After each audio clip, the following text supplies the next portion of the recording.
કલાકાર બોર્ડ માટે diamond worker યુનિયનની રજૂઆત કામઘટ્ટા પગાર ઘટી ગયા હોવાની ફરિયાદ લાખો રત્ન કલાકારને અસર પડી છે। મુખ્યમંત્રી ભૂપેન્દ્ર પટેલને પત્ર લખી રજૂઆત કરવામાં આવી। રશિયા અને યુક્રેન બાદ અમેરિકાના ટેરિફ બાદ મોટી અસર થઈ છે। આર્થિક પેકેજ આપે તેવી પણ માંગ કરવામાં આવી। હીરા ઉદ્યોગમાં છેલ્લા ઘણા સમયથી મંદીનો માહોલ છે।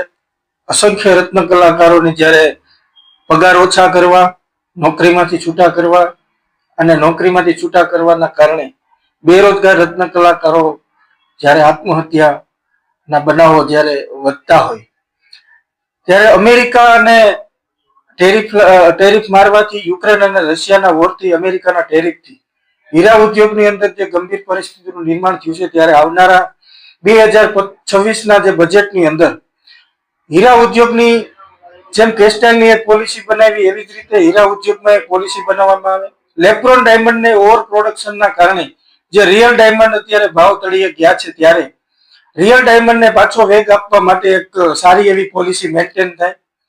ત્યારબાદ રત્ન કલાકારો માટે, એના બાળકોના ભવિષ્ય માટે અને એના આવનારા દિવસોના ભવિષ્ય માટે રત્ન કલાકાર કલ્યાણ બોર્ડની સ્થાપના કરવામાં આવે, આ બજેટની અંદર લેવામાં આવે।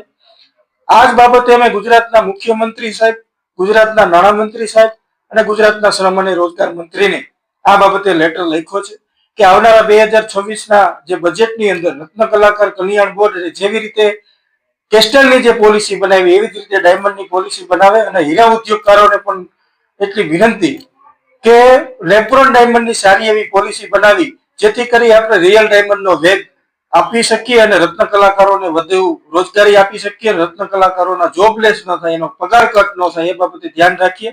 ગુજરાત સરકારને ફરીવાર વિનંતી કરીએ છીએ કે આ રત્ન કલાકારોએ ગુજરાતના વિકાસમાં મહત્વનો ફાળો આપ્યો છે ત્યારે 2026ના બજેટની અંદર અમને આશા છે કે 2026ના બજેટની અંદર રત્ન કલાકાર કલ્યાણ બોર્ડ અને આર્થિક પેકેજની જાહેરાત ગુજરાત સરકાર દ્વારા કરવામાં આવે એવો આજે પત્ર અમે ગુજરાત ગવર્મેન્ટને લખવામાં આવેલો।